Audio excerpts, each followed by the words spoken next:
So recently some people in the microcomputer community have had some very strong opinions on the game Airwolf on the ZXSpectrum.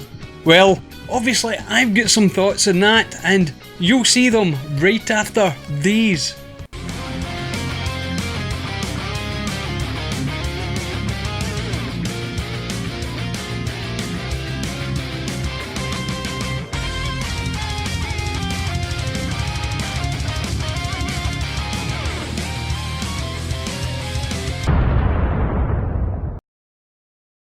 Now let me get this off my chest right off the bat. Airwolf for the ZXSpectrum is not a bad game, and I know that might fly in the face of the content that's been recently produced by other YouTube content creators in the microcomputer community. What Airwolf really is a typical example of an extremely tough early 8-bit microcomputer game.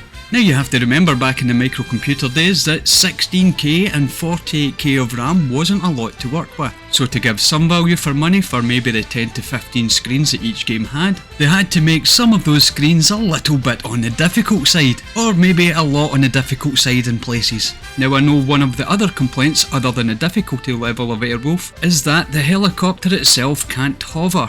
But the issue with the non-hovering helicopter is not so much a problem with the game, but a problem with your input device. I have recently tried playing Airwolf with a joystick, and let me tell you, it doesn't work for this game, because another one of the biggest complaints that you get from this game is that it's hard to shoot straight. It is with a joystick, but not with a keyboard. As long as you're happily tapping up and down on your keyboard, you will quite easily shoot straight ahead with Airwolf. Joysticks, however, make this a much more difficult task. So with gameplay restraints covered, and maybe your poor choice of input device for the game covered, what else could possibly justify calling Airwolf and the ZXSpectrum a bad game? Could it be the graphics? Well, to be frankly honest, the aesthetics of a game is a very subjective area. What one person likes, another might not, and that's fair enough. But to be frankly honest, I dare anyone to look at this game and say it looks ugly.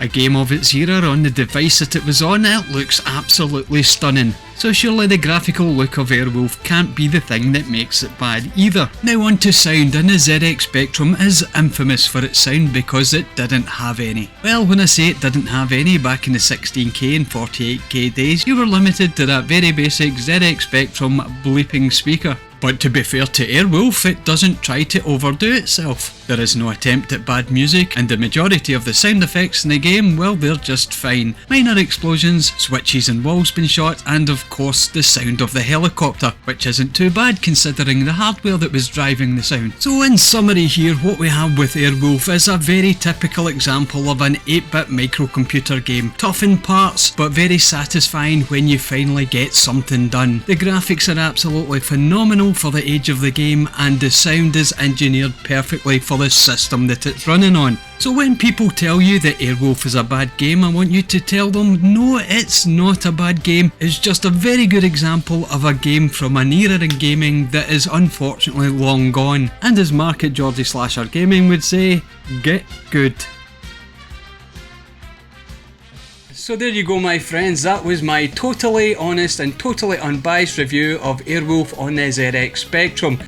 And like I said at the beginning in the intro, there have been a few content creators out there of late bashing this absolute gem of a game. Not going to mention any names right here, Ginger Hippie Gaming, but what about you? Did you enjoy what you saw in today's video? Did you enjoy the gameplay? Did you think the review was decent? Then let me know down in the comments, because the interaction between you and me, well, that's what makes YouTube special. Thank you again for watching, and until next time, we'll go play some Airwolf in the ZXSpectrum, and cheerio!